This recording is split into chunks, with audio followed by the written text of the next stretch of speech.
I always feel at home wherever I find myself in Africa. The Pygmy people are ethnic groups whose average height is usually short. I guess I'm also one of them.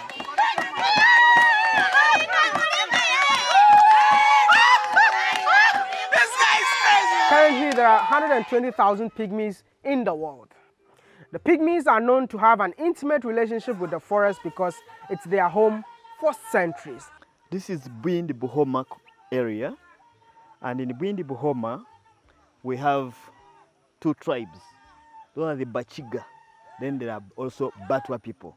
The Batwa are the people who used to stay in the forest.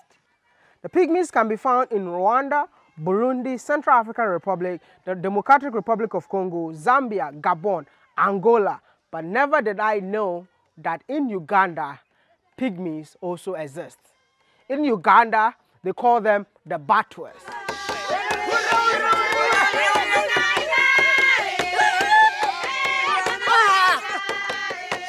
They are believed to have been staying in Bwindi National Park since 1930s. Then in 1990, they were advised to come out of the forest because the government of Uganda wanted to conserve the forest. Then it had to let the people come out of the forest. Then the forest had to remain with animals, no people. But it's sad to say that currently they are on the edge of disappearing. They used to stay in the forest, they used to own the forest. But because the government want to sell gorillas, mountain gorillas and other things, the Batwa were chased in the forest without any compensation. We are here advocating for the Batwa in order to be developed. We develop them through education. We have charity organization which we use to make a fundraising or to get a fund from outside. From the well-wishers, the people who are interested in conservation can do donation, fundraising to help these people to go to school. Because when the generation don't go to school, they will always remain poor. And they were owning the forest. Now they don't own the forest anymore. They don't own the forest anymore. So what do they do outside? They stay outside. They have a land that was given them by a non-governmental organization.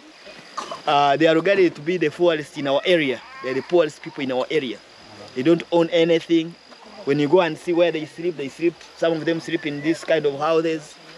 So when you visit their settlement, you feel unhappy. Wow, that's sad. But using the tourists who come to see gorillas and the tourism that is taking place, well-wishers are always supporting.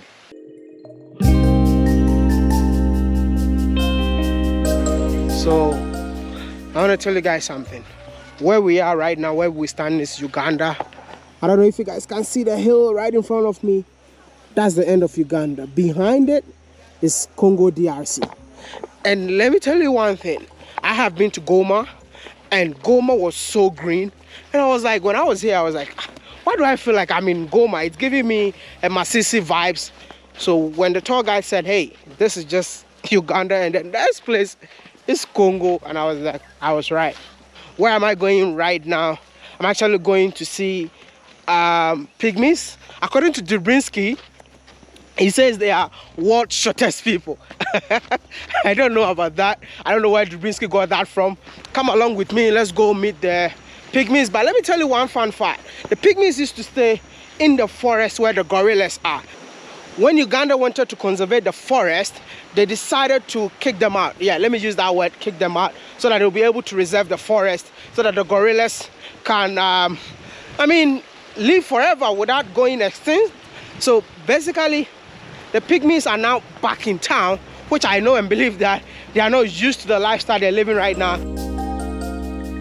So we are here where the Pygmies are.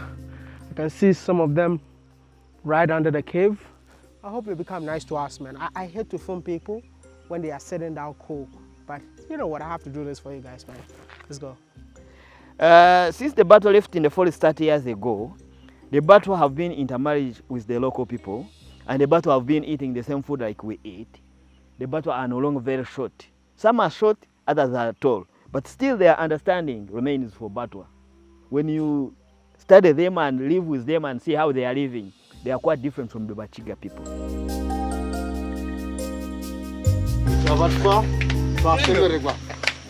So the clap of the hands is a welcoming clap. Okay. It's called Jeffra. It's called Jeffrey, the Mutwa who was born in the forest. Wow. And we call him the Batwa chief in our cave. He's the head of the cave. Hi. Jackson. It's called Jackson, also born in the forest. Who gave you the name Jackson? When they left in the forest, they had to start going in our churches. In the forest, they had their own church, but when they left in the forest, they had to start go in our churches. So he got it from our Anglican Church of Uganda. In the forest, he had a different name. What was the forest name? Chomukama. Chomukama. Okay. So there is an arrangement of how they would stay in their caves. When you want to sleep in a cave, this would be a bed. These are African giant fan leaves, and this would be a bed of a Batwa chief. And he would be having his fire. Would help him to hit the legs. What? So that's how they would sleep. They were just seeing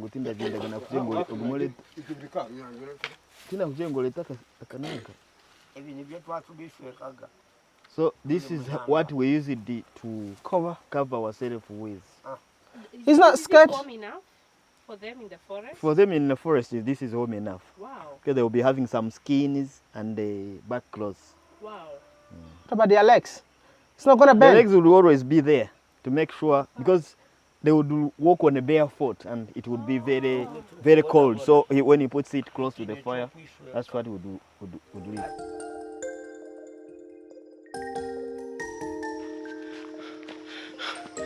I think you need to call me the forest man, because the whole of today I've been moving through forest, tracking gorillas, and now I need to go find where the pygmies live in the forest. Okay, let's just go. But they used to live deep in the forest than this one, but they are currently a bit closer to the community, and we are on our way to go find them.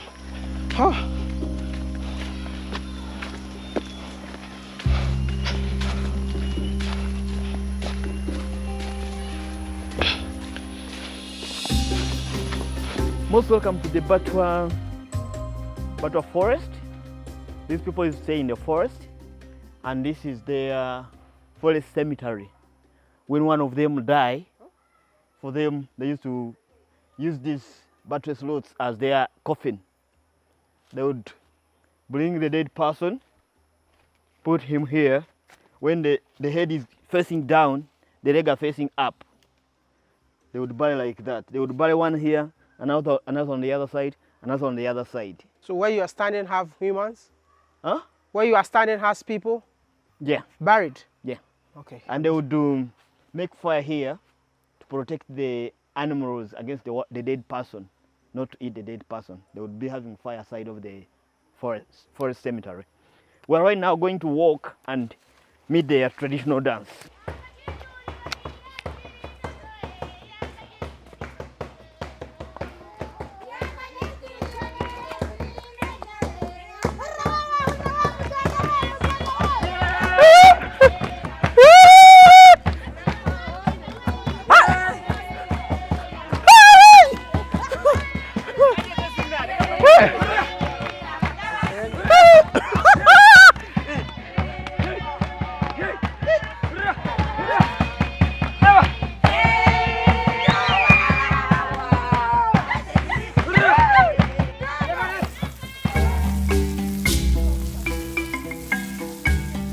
Welcome to our church.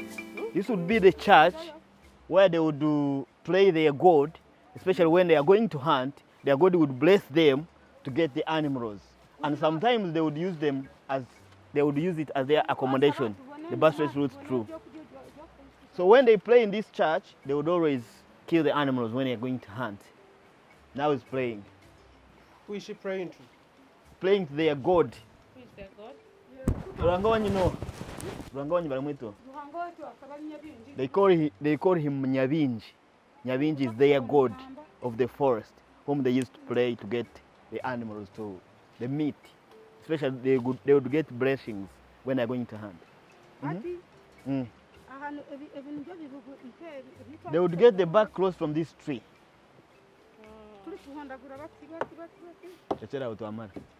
The back clothes would be got from this tree. So this would be... So what she's holding has come from the tree? Yeah. Wow. Back clothes. Naturally made. They don't wash it. Can I touch it? They don't wash it? They don't wash it. Wow. Okay. Just keep putting it in the sun. And it would be their clothes. This one and the skin of the animals which they would eat. And they used to hunt forest bush pigs, duikers, and monkeys. Those were the common meat they would eat. Since they no longer live in the forest, they decided to show me their lifestyle when they used to live in the forest. And I believe that was quite interesting.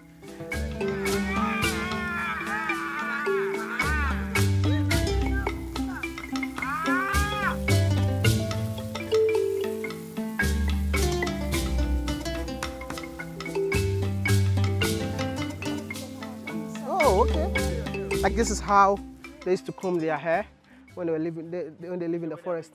But where do you get this from? From African giant tree. Oh, this one. African giant. So it's the same like African giant fan tree. this one. Oh, okay. Same thing. The pygmies are hunter-gatherers. And one thing about their hunting is that they will first make noise to confuse the animal, hunt it down, and on their way back, they will sing in celebration of a great hunt.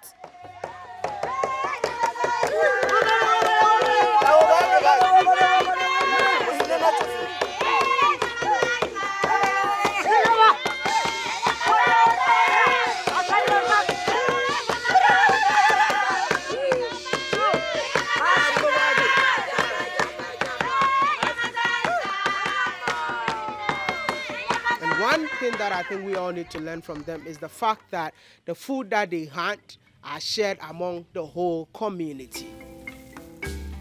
These people, they used to stay most of their time hunting in the forest. And they would come when they are tired and sexually dormant. They would chew this type of the bark of the tree and they would become sexually active. Really? Are you serious?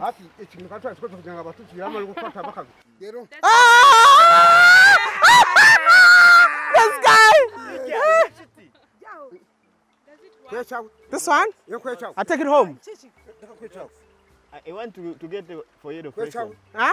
Oh, give me some. Give me some. Yeah. Yeah. I take it home. That is crazy. Wow. So this tree is where Viagra comes from? Yeah. The bark of it acts as African Viagra. You can see that they have always destroyed it from top this side. They always sell it to the people who are in need of it. They always use it. So it will be the medicine for these people. Wow. That's super crazy, man. Yeah. Never knew. It's It's like they live in the forest and they've found everything that makes their life easier and better. Give me some, man. I need it. Okay. Thank you. I save it. Too many. What do? I eat it? I will call it. How? How do I do it? I will call it. Like this? I will call that to show you. What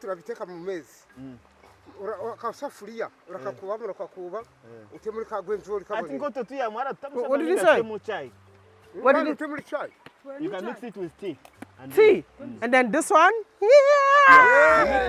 Then you drink it. So this would be the Batwa community. These huts would be the Batwa community. They used to have the forestry house. The forestry house would be a hut where they would leave their children when they are going to hunt. An old man like a grandfather or grandmama would keep there with a bow and arrow to protect the young one against the wild animals. It's down on tree. Yeah, it's always up so that the animals cannot easily climb there to take the children away when the parents have gone to hunt.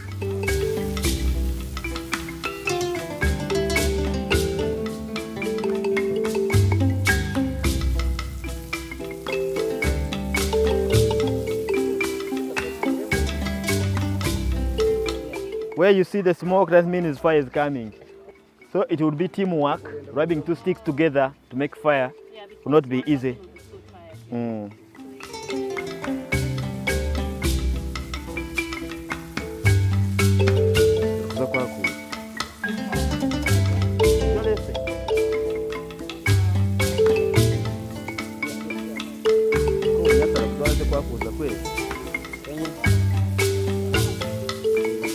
Okulesa izaleseho mutere mu ngalo omuliro gwayaka. They will come the fire. So they use the fire for smoking. It's going to smoke now. Someone is going to smoke. Also, they would use the fire for harvesting honey. Living out of your own natural habitat is extremely tough. Hence, the tougher life of these pygmies living in this part of Uganda. And it's about time the government compensate and empower them so that they'll be able to live happily in their newfound home. I hope you all like this video. Share so that others can learn something new from this video. My name is Mr. Ghana Baby. Please help us reach 1.5 million by liking and subscribing to this YouTube channel. I'll see you all in the next one. I am Maya.